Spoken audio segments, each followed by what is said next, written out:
बिस्मिल्लाहिर्रहमानिर्रहीम। BKW voice के मुअज़्ज़िज़ देखने वालों को अस्सलाम वालेकुम। मुअज़्ज़िज़ ख़वातीन और हज़रात, अगर आप हमारे चैनल पर नए हैं तो हमारे चैनल को सब्सक्राइब कर लें। तो कहानी की तरफ बढ़ते हैं। बेशक इंसान निकाह के बाद सुकून के लिए बीवी से मुलाकात करता है, लेकिन मुलाकात के बाद नतीजा कुछ यूँ निकलता है कि फ़ौरन मियाँ बीवी मुंह फेर कर सो जाते हैं।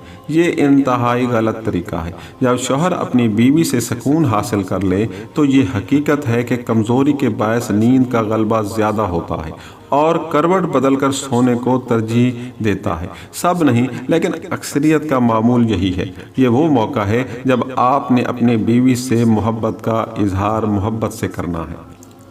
ये तो जानवरों वाला तरीका है कि जब ख्वाहिश पूरी होती है तो दोनों अपनी सिमत चल पड़ते हैं।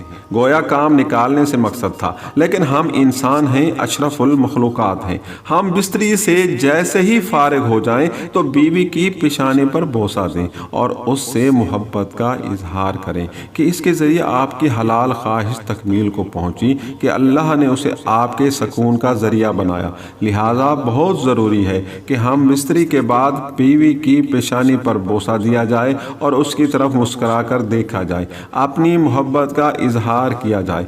कोई भाई मेरे ऊपर फतवा ना लगा दे कि ये आप कैसी गुफ्तगू कर रहे हैं, तो मेरे भाई ये हमारे मुआशरे की हकीकत है कि अक्सरियत हमारी ऐसी है कि हम बिस्तरी करके ऐसे मुंह फेर कर सोते हैं कि बीवी से इजहार मोहब्बत तो दूर गुस्ल तक छोड़ देते हैं, फजर नमाज छोड़ देते हैं और आँख ही सुबह जाकर खुलती है।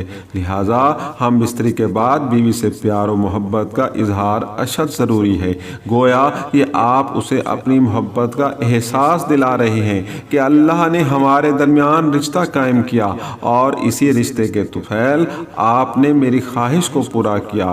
ख्वाहिश पूरी होने के बाद जानवर भी मुँह फेर कर चल पड़ते हैं, लेकिन हम इंसान हैं, हम अशरफुल मखलूकात हैं और सबसे बड़ी बात हम उम्मत मोहम्मद सल्लल्लाहु अलैहि वसल्लम हैं।